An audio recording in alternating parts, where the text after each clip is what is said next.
Thank you. All right, thank you. Have a good night.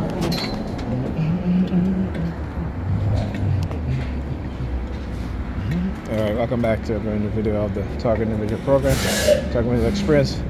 So the black Negropean female, I should say the Negropean female in the nurse and the medical uniform, right? Same one that Pam wear, right? Staring at my phone, right? Because that's what they do, right? They're so afraid of being exposed, and they continue to, as I continue to expose them, that they're doing whatever they feel they have to do to try to silence me, right? which is hilarious, because the more they do that shit, is the more emboldened I get to expose them. Anyway, I want to talk about but Pam. So as I was talking about, so the Negropean female, when I was listening to jiu-jitsu, she kept like showing me her neck, moving her hair from side to side, literally, and looking back at me a few times, right? Literally turning her head to look back at me a few times, right? And they were engaged in a whole sort of psychological operations there. And so when Pam came home, like I said, for a whole half an hour, she had her jacket on. I'm like, like I said, really, really odd behavior. But what it is manipulation, right? They're trying to manipulate me. They're trying to, get me to confront her and be like, oh, let me see your neck, or have you. So I went to talk to her. And it's funny, I went to talk to her and she stuck a pencil in her hair. I started laughing. She literally stuck a pencil in her hair. And again, the kids, late this morning, Alyssa didn't get to school until 9 o'clock. Ethan missed his first period class. Oh, look, United we stand. Oh, look. United we stand.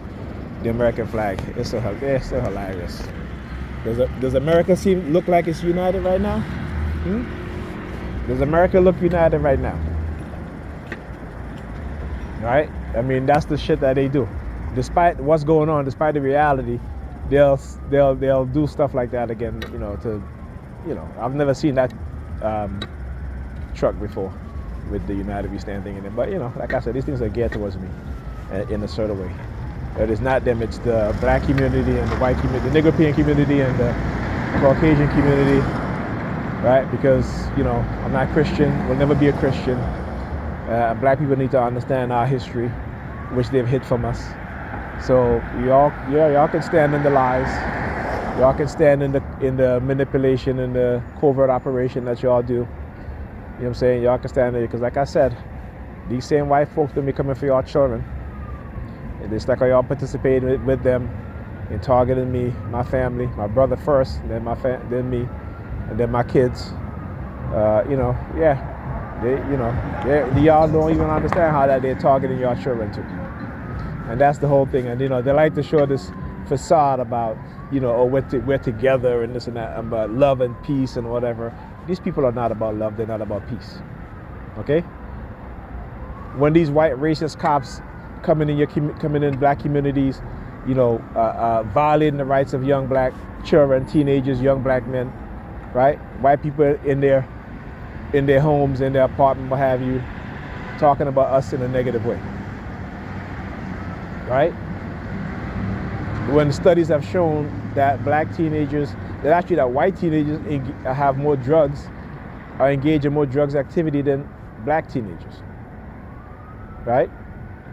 That they walk with more weapons than black teenagers, right? But the media has a way of getting black people to look at each other as they're the enemy, weaponizing us against each other, right?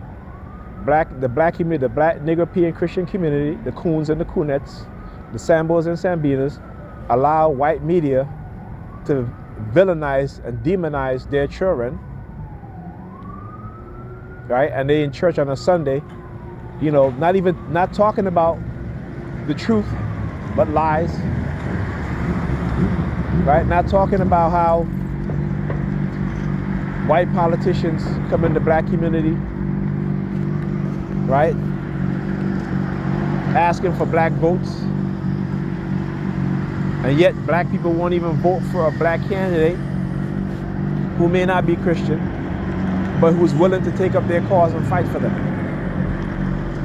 right? But they would rather elect who? They rather elect these white politicians and these black Sambos, right? Who talk about God this and God that, but they get into political office and they do nothing for the people in the community, the black community. Nothing. You know, look at Mayor Adams, right? Look at Mayor Adams. Look at his political appointees, right? You know, even before that, you look at what's his name?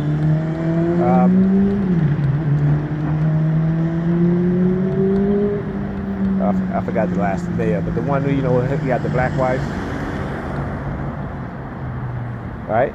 And again, it shows you that these people will marry you; they'll have kids with you, but you and you and their offspring, not the black community. Right? They're not the black community. And you're not in a position of power to do anything because you're married to them. They're the ones that are in the position of power. This is what you don't understand.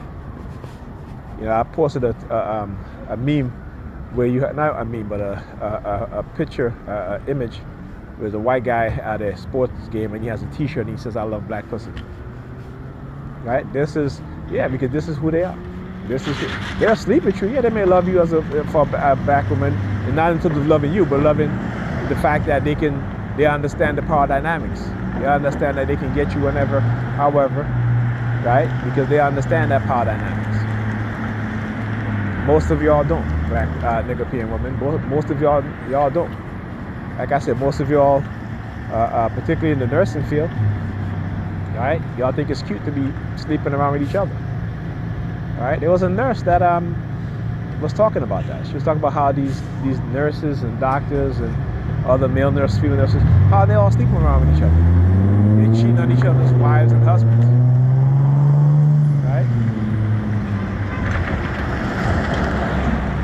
You know what I'm saying?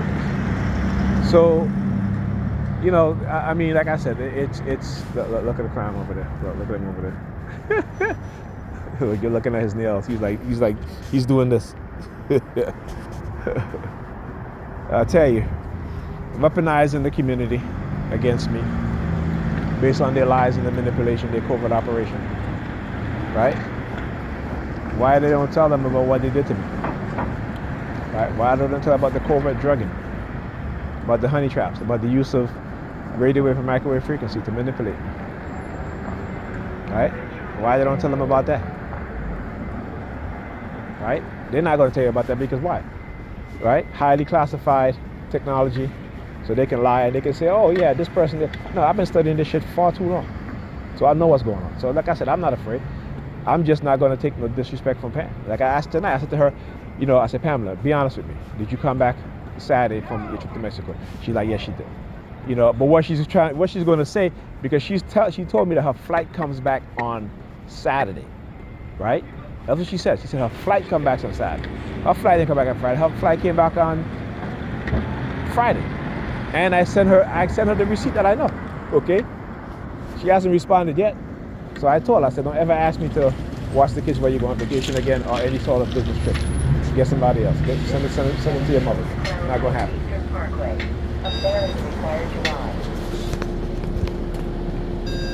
Thank you.